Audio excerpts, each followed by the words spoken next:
Umaga sa ating lahat. Great to see everyone. Today is the first Sunday of the year. Ready na ba kayo? Di ba? Nakahanda na ba kayo? O meron pa kayong, ang tawag doon, yung meron pang humabol sa, sa holidays? Naalala ko pag mga ganitong panahon, lalo na nung maliit pa ako nag-aaral, sisa yun ang experience, pag nagsusulat kayo sa papel, binubura niyo yung year kasi mali yung nailagay niyo. Di ba? Parang meron pa tayong, parang tayo sa ganun. Hindi naman hangover or something. Di ba? Parang meron pang momentum nung last year coming into this year. So medyo, kailangan mag-adjust, and I hope that you find your footing. Unti-unti, maging ready tayo at maging prepared. Tama si Derek kanina, no? Huwag tayong basta tumalon na sa 2026 na parang walang nangyari. Di ba? Kami ng family namin, we had a great time spending time together. And by the way,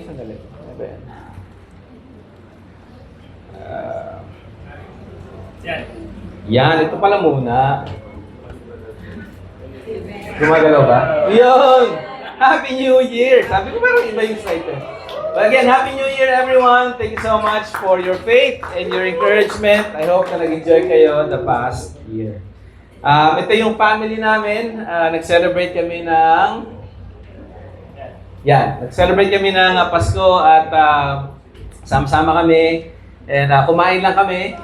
We had games, we had fun. It's a family tradition that we gather every Christmas. Magsama-sama kami and it's always good to be together with your family. Na-enjoy niyo ba yung family times niyo? Diba? Ang sarap na magsama-sama, diba? Kumain, magkwentuhan, magtawanan, magbigay ng regalo. Sino sa inyo mga nakatanggap ng regalo dyan? Yeah, lahat naman tayo, diba? Yung iba parang hindi, nakatanggap ba kayo ng regalo? Yan. So it's parang magandang gift ni God, no? To have a time to be together. To rest, to reflect, and to be together with our families. Ngayong taon, para sa ICOC Philippines, ang team natin ay Thrive. Yan, Thrive. Anong ibig sabihin ng Thrive? Pag-usapan natin yan today. That's the focus of our lesson. But as a church, sige, settle down. Sabi ko, may momentum pa eh. Dala-dala nyo pa eh. But as a church, we want to be a family rooted in Christ, renewed by His words, and then thriving in our faith. Thriving. Kinonsult ko yung kaibigan ko, tinanong ko siya, ano bang ibig sabihin ng thriving? It's to grow, to multiply, to be nurtured, actually sa scriptures, to sprout. Diba? Pag may nakita kang maliit na halaman from the ground, wala siya nung una, and then unti-unti siyang umuusbong, you see life, right? You see something encouraging, something hopeful, something worthy to look forward to. Lalo na kapag tinanim mo siya. Diba? Sa atin dito na nagtatanim sa kanilang mga bakuran, syempre, kaligayahan nyo na makita yung mga tinanim nyo na lumaki. At kung meron siyang bunga, mamunga siya. Right? Kung hindi naman siya fruit-bearing plant or tree, minsan flower naman siya, ornamental naman siya.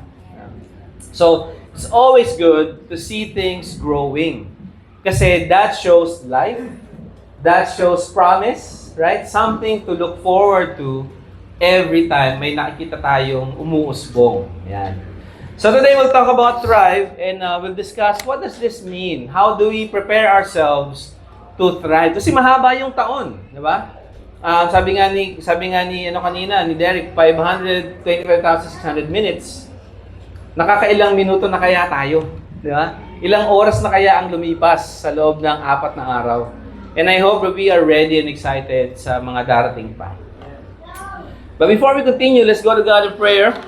And then jump na tayo sa ating lesson. Ama namin nasa langit nga at pinupuri at sinasamba namin kayo. Salamat po sa napaka-awesome at napaka-encouraging na taon na binigay mo sa amin. God, not everyone shares the same experience, but what we know is you're faithful. Is that you are always there to guide us. Kaya kami lumago, kaya kami lumalago, at kaya kami lalago pa dahil kasama namin kayo. Salamat po, God, sa puso mo. Salamat kay Jesus, sa inyong spirito na namumuhay sa amin, God, at nagpapaalala sa amin na huwag tumigil, huwag sumuko, God, at lalong kumapit sa inyo habang humihirap ang panahon, habang lumalalim ang mga challenges na hinaharap namin. We pray that we stay faithful. Only then will we thrive, God. Will we enjoy the life that you have given us, God, and bring people in as well so that they would experience yung gantong klaseng buhay. Salamat po, God. May your message be preached. May your words move our hearts and minds, God, and prepare us for the long year ahead. Mahal namin kayo, God. Thank you so much for this time. Kasi we pray. Amen. I have 2 short points sa ating ngayong umaga. And the first one is, with God, we can thrive. Pagkasama natin ng Panginoon, we can thrive. Sa Isaiah, babasahin natin yung chapter 44. Mag-start tayo sa verse 1 hanggang 5. Ang main passage natin ay verse 4 to 5. Pero balikan muna natin, basahin muna natin yung mga unang parts para mas ma-appreciate natin. Okay? Diyan na ba kayo? Isaiah 44 verse 1 to 5. Sa mga kaibigan natin na walang Bible, I hope that we can share the scriptures with them para makabasa din sila, no, at makasunod sila sa atin. Sabi sa verse 1, but now, nakita nyo, no, sa simula pa lang, medyo iba yung start ng sentence. But now, parang may pinag-uusapan siya prior. So, balikan natin mamaya. But now, listen to me. Jacob, my servant, Israel, my chosen one. The Lord who made you and helps you says, do not be afraid, O Jacob, my servant, O dear Israel, my chosen one. For I will pour out water to quench your thirst, and to irrigate your parched fields. And I will pour out my spirit on your descendants, and my blessing on your children. Pause muna tayo doon. Itong words na binasa natin, it's an invitation to listen, to hear God's words. Sabi niya, but now listen to me. Meron siyang pinag-uusapan prior to this. Pag binasa niyo yung buong Isaiah, maintindihan niyo na this is really not an entirely encouraging book. Why? Kasi tinatakil dito yung pagtalikod at paglayo ng mga tao sa Diyos. They are there. Andun yung templo, nagsasamba sila, pero yung puso nila was not there.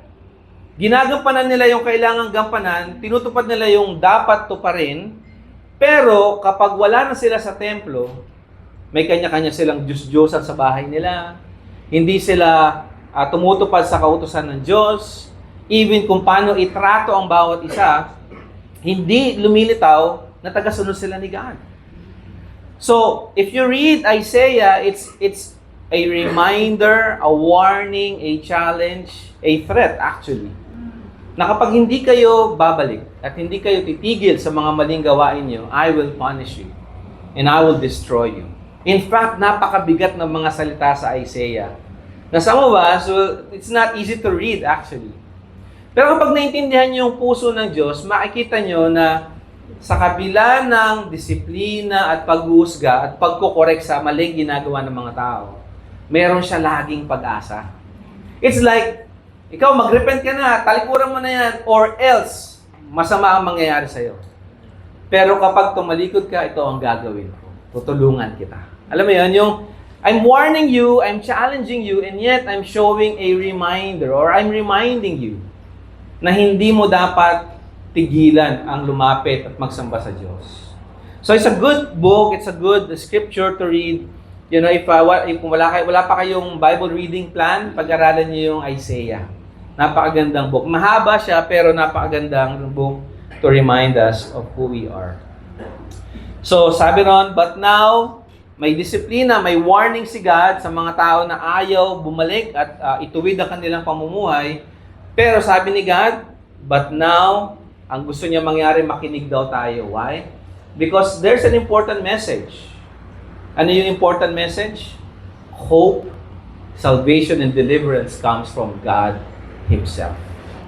If we want to thrive, kung yun ang idea natin sa taon na to overcome challenges, to grow, to be prosperous, gaya nga nasabi sa ating benevolence, di ba? If we want these things, we want to be connected kay God. Yun lang siya, ganun siya kasimple. We want to make sure na itong taon, ini-spend natin to be connected kay God. Why? Kasi we can only thrive kapag kasama natin si God. Try mong alisin si God sa picture. Sige, pumunta ka sa school, nag-aaral ka, focusan mo lang yung school, wala si God sa picture. May mararating ka rin siguro.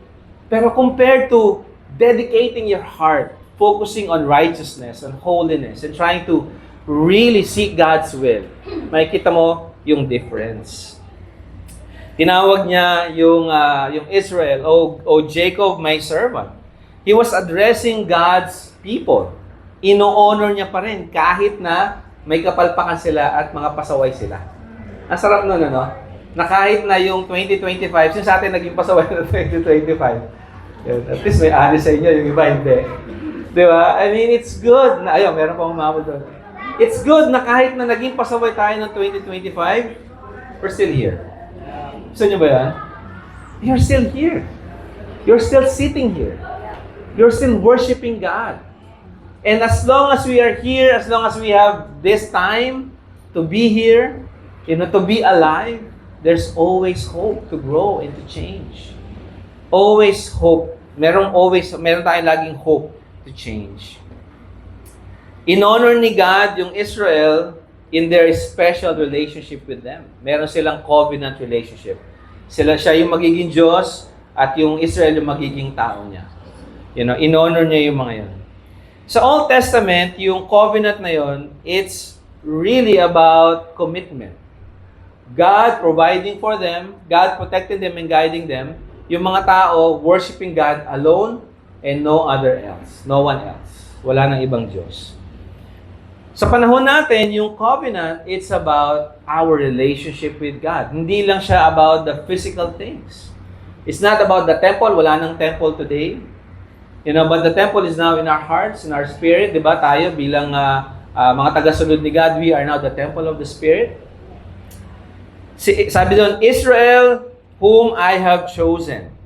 He has given that name. Nalala nyo sa Genesis where si Jacob nakipag-wrestle kay God, tapos binago niya yung name niya eventually, binago ni God, ginawang Israel.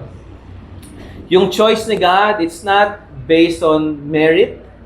Hindi dahil awesome si Jacob kaya pinili ni God. It's because of his character and his will.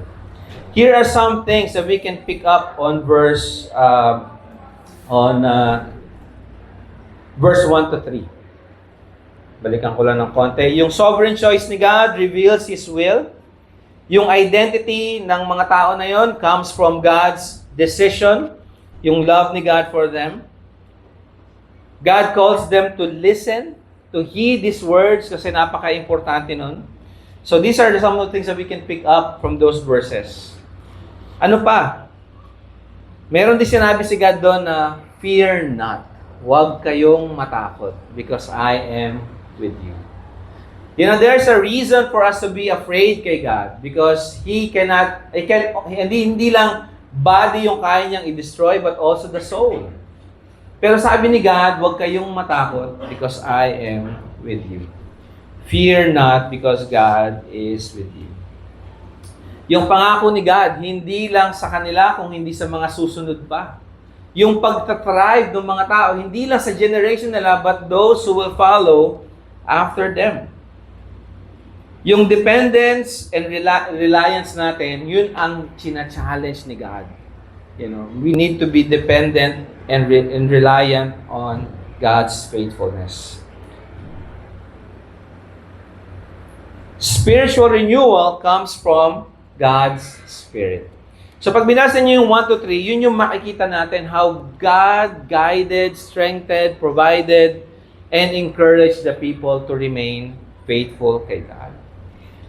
I have a question for you this morning. Yan, part of our reflection. Kung hindi ka pa nakapag-reflect noong 2025, just one question. In what ways has God showed or revealed Himself to you in 2025? Ano yung mga instances na nakita mo, ay si God talaga to. Hindi ko to nagawa. Hindi ko to magagawa kung wala si God. Or mga pagkakataon na tinuro sa'yo ni God or may sinabi siya sa'yo na, you have to change this. Or may experience siya na hinayaan niya na ma-experience mo so that you will call on Him, ask for forgiveness, and repent. How many times have God revealed Himself to you noong 2025? Meron ba? Marami ba?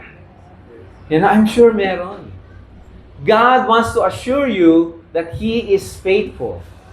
Na kahit minsan, disiplina yung nakukuha natin, it doesn't mean that He wants to throw us away or reject us or forsake us, but only to call us back to Him, to stay faithful. The only way we can thrive is when we are with God.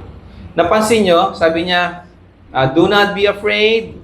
Tapos sabi niya sa verse 3, I will pour out. Ibig sabihin, siya mismo yung magpo-pour out ng water, ng nutrients, ng sustenance na kailangan natin to grow. Yung water that will quench our thirst. Yung longing na hinahanap natin sa mundo, manggagaling lang kay God. Yung emptiness sa heart natin, mapupunuan lang ng pagmamahal ni God sa atin. Nothing in this world can quench or fill that empty hole in our hearts. Kahit patuyo na yung mga fields ng mga puso natin, or if we have experienced maraming challenges sa buhay natin, pakiramdam natin wala nang pag-asa, God can make that a flourishing or fertile land. Kayang diligan ni God yun at baguhin at i-encourage at strengthen tayo. Siya yung gagawa. Even sa last part ng verse 3, sabi niya, ako mismo, I will pour out my spirit on your descendants. Hindi lang sa inyo, kung hindi sa mga susunod pa. I love that promise because as I grow older, hindi ko na iniisip yung sarili ko lang. I'm also looking forward for my children's future, yung future ng mga kabataan natin dito. And even tayo, na matagal na magkakasama. God will continually pour out His love, His encouragement, His strengthening, di ba, yung challenge ni God sa atin, so that we could thrive and grow. Pangalawang point, I belong to the Lord. I belong to the Lord. Sa verse, basahin natin sa verse 4 hanggang 5, sabi rito, they will thrive like watered grass. Sa ibang version, like well-watered grass. Like willows on a riverbank, some will proudly claim, I belong to the Lord. Others say, I am a descendant of Jacob. Some will write the Lord's name on their hands. Diba? Sino sa atin nung high school, sinusulat yung pangalan ng crush niya sa kamay niya. Di ba? Kunti lang yung tumawa. Kunti lang siguro nakaka-relate. No? Yung iba sa inyo, hindi sa kamay eh. Di ba? Sa pinapatato eh. Di ba? But really, di ba? When you put something in your hands, you feel like, oy, akin to. Di ba? Imagine, you claiming yourself, God is mine, or I am the Lord's. Di ba? Ganda, no? Some will write the Lord's name on their hands and will take the name of Israel as their own. When you think of thrive, sabi dito, thrive like well-watered grass, like willows on a river bank. Ang ganda ng image, no? Nakikita niyo ba? Yan. Hindi ko kasi nakikita eh. Medyo may problema pa yung TV natin doon. But look at this beautiful scene. Diba? Kahit sa malayo, merong dry area, kapag merong river or may source of water, and you are close to the river, or you are planted near the waters, you will not worry about a thing. Hindi ka mag-aalala kung matutuyo ka ba o hindi. Kasi meron kang regular source ng nutrients sa inyo, sa iyong buhay. They will sprout. Actually, another word for that is sprout. Yung sabi ko kanina, yung sumibol or umusbong. They will sprout like well-watered gardens or well-watered grass. Yung picture na to suggests growth and vitality. Di ba? Yung buhay. Di ba? Kitang-kita mo yung buhay. Sa biblical context, kapag pinag-uusapan yung grass, ang pinag-uusapan doon is yung mortality. Di ba? Para lang tayong mga damo, andito tayo sa tapos matutuyo rin tayo at mawawala din. Pero interestingly, sa passage na binasa natin, yung idea ng grass, hindi niya ginamit yung concept ng maikling buhay. Anong ginamit niyang concept? Growing, thriving, multiplying, maturing. Yung parang facing the desert, pero you're still green. Kasi meron kang source. I love that idea because it shows us na merong divine intervention. Ibig sabihin, merong paggalaw ang Diyos. Kaya kahit na magulo yung paligid mo, kahit na natutuyo yung lugar sa paligid mo, ikaw, berdeng-berde ka pa rin. Kasi may paggalaw ang Diyos sa buhay mo. Sa isip mo, sa puso mo, sa action mo, sa mga sinasabi mo, pinipili mo siya kasi gumagalaw si God. Kaya nga, kahit na magulo, berde pa rin tayo. Ang ganda nun, no? I'd like 2026 to be a year na kahit na maraming kaguluhan dyan, maraming kontrobersya dyan, sa gobyerno, sa pamilya natin, or kung sa simbahan, o kung saan-saan pa man, mananatili tayong planted, rooted. Why? Because alam mo na yung mga tao sa paligid natin, magkakasala sila, magkakamali sila. Tayo magkakasala at magkakamali. Pero dahil kasama natin si God, nandito tayo at nakatanim sa simbahan ng Diyos, alam natin na hindi tayo pababayaan ni God. You know, do you want to be a well-watered grass? Or like a willow tree. Kita niyo yung willow tree din sa image na yan, di ba? Yung dahon niya, para siyang ang tawag sa ganito? Parang, basta, nakababa siya, di ba? Yung iba sa atin, natatakot di ba? Parang horror, di ba? You know, but really, just imagine flourishing, di ba? Growing. Yun yung picture that God wants us to see when we rely on Him. I also want to stress na yung growth, hindi lang siya physical. Di ba? Some of us, buhok natin puro gray na. Di ba? Ako parang 35% ng buhok ko gray na. Yung iba sa atin, dumadami pa. It's all okay. Di ba? It's okay. Habang tumatagal, di ba? Like aged wine daw, sabi nila, we are, full. Di ba? We are flavorful. Di ba? We are, parang salt tayo of the earth. Influencing people around us. Growth is not just physical, but also spiritual. How many times last year na napilitan kang mag-transform at mag-grow? O to reach a higher level ng faith mo? Kasi hindi ka na masustain nung current level ng faith mo. Parang mahina na, parang kulang na siya. Kailangan mo nang iluhod sa Diyos. Ano yung mga times last year na talagang niluhod mo yung sarili mo sa Diyos para humingi ka ng tulong? Kung hindi mo pa nagawa, baka may kailangan tayong balikan. Kasi kung hindi tayo lumulod sa Diyos para baguhin tayo, baka sanay na tayo dun sa kung ano yung meron tayo. Nakakatakot yun, kapatid. Nakakatakot yun. Kapag nasanay na lang tayo kung nasaan tayo na level. If I will ask you, and you don't have to answer, will your level of faith, and I'm not saying dependent yun, no? But I'm just want to ask this for reflection, yung level ba ng faith mo ngayon will make you ready if God calls you in heaven today? Yung level ng pananampalataya mo sa Diyos or pagsunod mo sa Diyos, will it be enough kapag kinuha na ni God yung buhay mo today? Sometimes we have to think about this. Kasi nabubuhay lang tayo parang walang nangyayari. Sabi nga sa lesson last time, we go, parang yung mga tao, ang isip nila is, sa isang araw, pupunta ako dito, pupunta ako doon, gagawin ko to, gagawin ko yan, mag-invest ako dito, marami akong makukuha dito, etc., etc. Pero what we really don't know is when God will call us to be with Him. Is your level of faith ready to meet the Lord? And that's a sobering, that's a good reminder for us na pag-isipan every time. So if not, if you feel like, naku, wala pa dun, bro. Medyo malayo pa. Ito yung message for you. To grow and to hold on to God. To make this year a year na you have been closest to the Lord. So that if God calls you anytime, sabihin mo lang, God, I'm ready. Let's do it. I'm excited. Let's go. Like willows flowing by flowing stream. Yung mga puno na nasa gilid ng umaagos na stream. Yung mga willows, they thrive. Nabubuhay sila sa mga moist environments. Often found malapit sa mga water sources. Itong image na to conveys a sense of stability. Stability. Di ba? Like I've said, no, magulo sa paligid, pero ikaw, green. Di ba? Ready, stable, and growing. It also conveys an image of nourishment. Merong nagpapalaki sa'yo, nagpapalago sa'yo. Merong nutrients kang nakukuha. And also continuous growth. That's an awesome picture. Sa ancient Near East, sa panahon nila, napakahalaga ng water. Kasi hindi lahat ng area, merong streams, may rivers.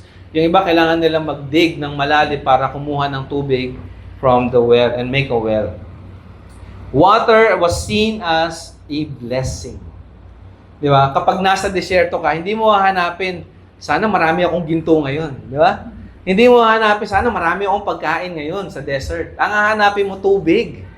Kasi walang silbi ang ginto sa desierto. Kapag uhaw ka na at tuyong-tuyo na yung labi mo, hindi ka kakain. Kasi mabubulunan ka lang. Hindi mo siya malulunok. Kailangan mo water that would nourish you and sustain you and strengthen you. Flowing stream suggests constant supply. And kanino tayo makakakuha ng constant stream of that spiritual supply? Kay God. Kay God lang, mga kapatid. Alam nyo, we can only thrive kapag connected tayo sa source. Ganun lang siya kasimple. Are you connected to the source? Or meron ka na ibang source na kinukunan ng nourishment, or ng joy, or ng excitement? Yun sa social media, pwede siya maging source of joy, actually. Pero I'm sure na-experience na to, buong araw, hindi mo napansin, nasa social media ka. Pagdating sa gabi, gusto mo na lang matulog. Kasi ang sakit na ng ulo mo, di ba? Na-worried ka na, ang saya-saya mo, tapos yung emotion mo, masaya, malungkot, masaya, malungkot, masaya, malungkot. And then pagkatapos ng araw na yun, anxious ka na. Pero try reading the Bible consistently on a day-to-day basis. And experience the transformation. You know, we've been sharing this to you. You know, last year we started reading the Bible. May mga times that we missed, you know, kami mag-asawa. Pero ngayon, nasa 85% na kami ng Bible na binabasa namin. 80%. Ganun. It's been encouraging to constantly read the Bible, to find that nourishment, to find that joy and strength. Sa John, babasahin ko muna dito kasi hindi ko nakikita doon. Sa John chapter 7 verse 38 to 39, anyone who believes in me may come and drink. For the scripture declares, rivers of flowing water will flow from its heart. When he said living water, he was speaking of the Spirit who would be given to everyone believing in him. But the Spirit has not yet been given because Jesus has not yet entered into his glory. That's the scripture right there. You know, sabi ni Jesus, Spirit, siya yung magiging source ng ating nourishment. You know, it's good to be a disciple of Jesus. Why? Because the Spirit lives in you. Merong laging reminder, merong laging encourager, merong laging nagcha-challenge sa atin, nagre-reveal ng mga hearts natin. It's all good. Kasi nung wala yung Spirit, I don't know about you, pero nung wala yung Spirit, ako yung nakaupo sa trono ng buhay ko. I do whatever I want. Gagawin ko kung ano yung gusto kong gawin, iisipin ko kung ano yung gusto kong isipin, kahit na makakasakit ako ng ibang tao. Pero nung nanahan na ang Diyos, I'm sure with you, your life changed. Di ba? Nagbago yung direksyon ng pag-iisip natin, ng buhay natin, even ng mga sinasabi natin. Itong Isaiah chapter 44 verse 45, it's a reminder na with God, we will thrive. And gustong-gusto ko yung last part kasi ang sinasabi ron, sabi niyan, I belong to the Lord. Alam mo yun yung, we are proud to say that we are followers of Jesus. Hindi tayo natatakot na sabihin, I am a Christian. I hold the belief that God is the true God. That the Bible will change lives. That Jesus is perfect and holy, 100% man, 100% human, who gave Himself up so that I will be saved. I belong to the Lord. Ang sarap no na dumating tayo sa point na we will not be ashamed to call ourselves disciples of Jesus. Sabi nga ron, yung iba sabihin nila, I belong to the Lord. Yung iba, they will write God's name on their hands. Diba? Sabihin nila, my heritage, my lineage comes from my relationship with God. Si God yung nag-provide. I really want to stress this point, mga kapatid. Kasi it's easy not to be proud being a Christian. Why? Kasi sa paligid natin, hindi maganda yung connotation kapag sinabing Christian. Dahil sa paligid natin, maraming beses, yung mga taong tumatawag sa sarili nilang Christian, we're not living up the way what a Christian should live. Kaya pag nakita sila nung doon, sabihin, ay, wala namang pinagkaiba doon. Christian, umatin sa church, ganyan na. Pag kasama ko nga sa trabaho yun, itong lumalabas sa bibig niya. Nangungupit nga yun, nagsisinungaling nga yun. Di ba? It's hard. Pero if we follow God's direction for paano tayo mamuhay, especially pinag-usapan natin last year, remember? Sermon on the Mount. If we follow them, we will be proud to say, I'm a disciple of Jesus. I'm not perfect. I fall short. I make a mistake. I make mistakes. But I will not give up. Obeying, listening, striving to be like Jesus.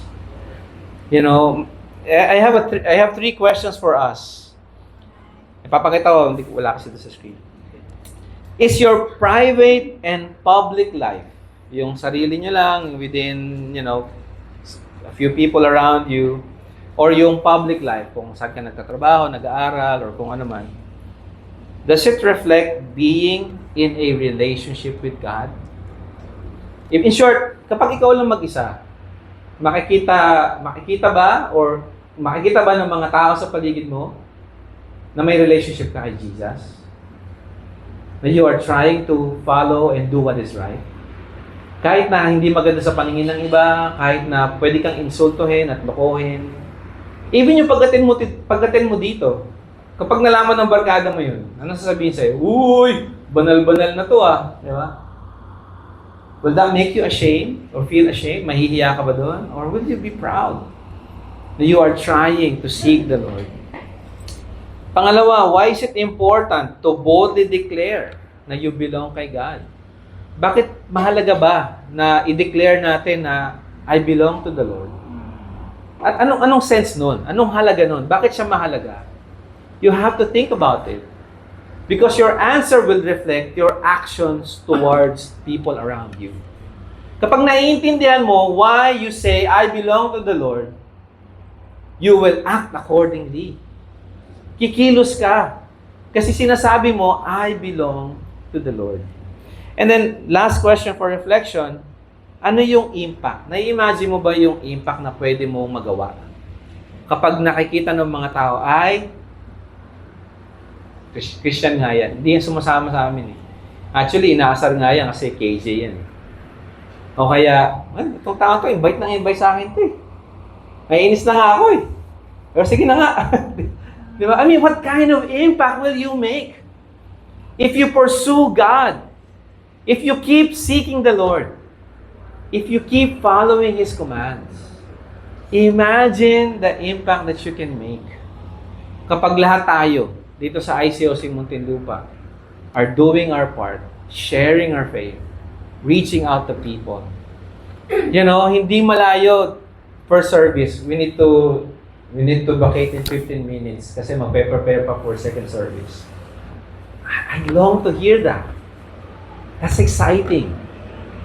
Kasi it means a new batch of leaders coming up, new speakers, new song leaders. Some of you will be ushers, some of you will be song leaders.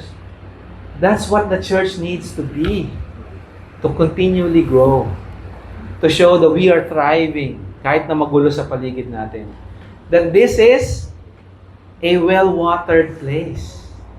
that God's Spirit lives in us, in this church, that God is with us, within us and with us.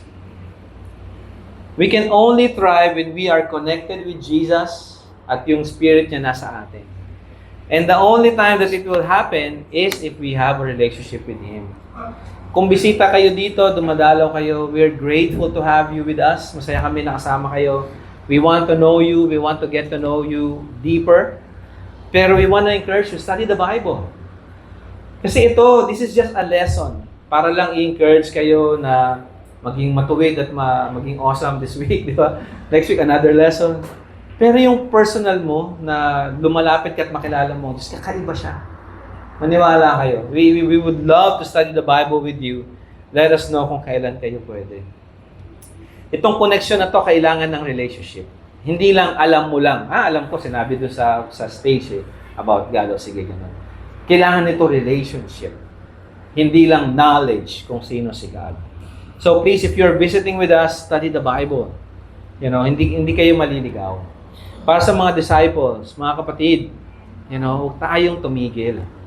We now meron na tayong relationship kay God. Huwag na nating italikuran to. Huwag na nating bitawan pa. Kasi ito yung panghahawakan natin until we reach heaven. And lahat tayo yun ang gusto nating marating. Amen?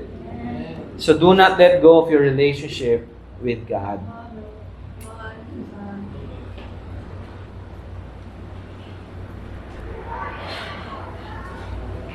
I want to close out with some thoughts, mga kapatid. Kung hindi mo pa nagagawa, na mag-reflect, naging busy ka, it's okay. Naging busy tayo the past few weeks, past few days. Hindi pa tapos yung, tapos na pala. Hindi pa tapos yung 2026. Diba? Hindi pa tapos yung January. Kaya pa natin. Let's take stock. Review tayo, pag-aralan natin. Kamusta ba ako last year? Ano yung mga natutunan ko last year? Before the year ended, kaming as a family, nag-share lang kami yung mga memorable memories. Yung mga unforgettable memories nyo as a family, personally, ganun, nag-share lang kami. Habang nagbo-barbecue kami doon, nag-iyaw kami, share na kami. Tapos ano yung mga lessons na nakuha namin, natutunan namin personally. And then ano yung hope namin for next year. Mga simple lang, di ba? Simpleng tanong lang siya na pwede mong isipin. Pag nagtatrabaho ka o kaya bago ka matulog, di ba? Let's take stock. Ibig sabihin, pag-isipan natin, balikan natin kasi maganda na nakuha natin yung lesson, yung mga bagay na ready tayo for this year. Pangalawa, make a decision na maging connected ka kay God. Paulit-ulit ko sasabihin, and I will not be tired of saying this kasi ito lang naman talaga yung pwede natin gawin. We need to be connected kay God. We need to read the Bible. Kahit na wala nagsasabi sa atin. We need to pray. We need to seek yung guidance ni God, yung will ni God. Kasi kung wala siya, hindi natin kakayanin yung bawat araw. Mauubusan tayo ng energy. Kapag umalis ka, ikaw yung puno, umalis ka doon sa river, mawawalan ka ng sustenance, ng resources.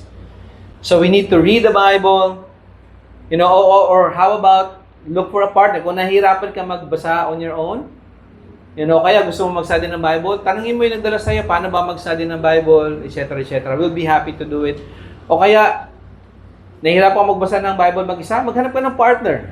Diba? Oy, bro, pwede bang magbasa tayo ng Bible together? Or sis, can we have a Bible reading plan? Ang dami na ngayon na pwede nyo kunin sa online. Sa mga apps, pwede na kayong gabayan ng Bible reading app. You can go to Bible Project, the Bible Project. Meron silang mga reading plans. Sa Tikarta, meron silang reading plans. Basta sa mga Bible apps, marami na ngayon. Take time, magbasa tayo, have a goal. Set a goal to read the Bible on a day-to-day basis. Okay? After that, pwede rin kayong gumamit ng spiritual books.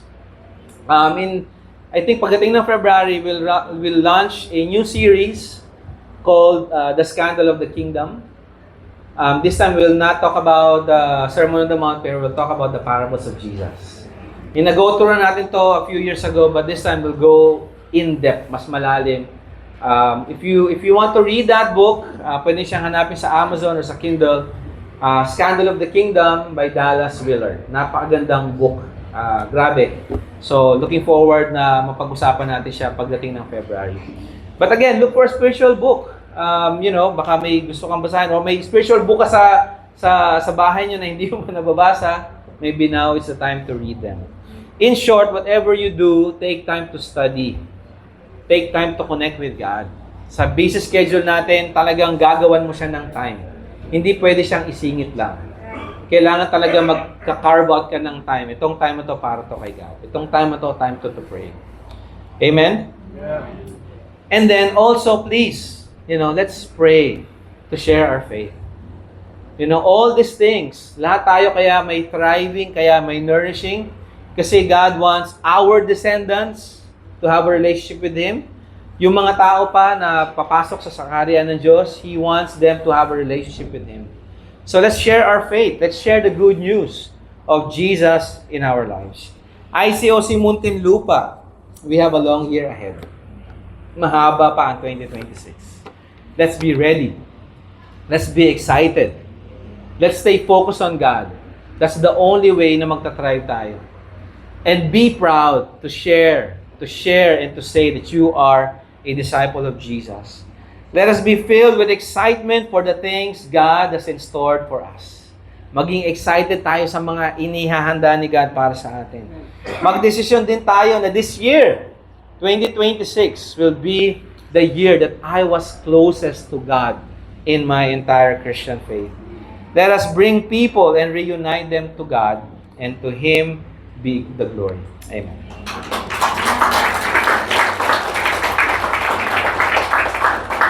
Let's go to God in prayer.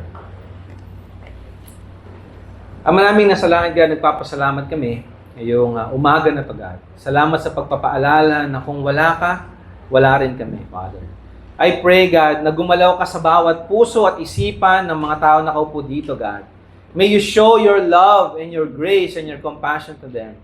Please speak kind words to them and strengthen them and remind them not to give up, but to be faithful to you. That's the only way we will thrive when we are transforming to be like Jesus kahit paunti-unti. And I pray, Father, na as we celebrate and enjoy this life, God, na ibahagi namin to sa iba, na i-share namin yung good news, God, so that more and more people will find the source of living water in your kingdom. Salamat po, God. Mahal namin kayo, God. Thank you for this wonderful day. Guide each and every one of us here. We love you so much, Lord. In Kasi we pray. Amen.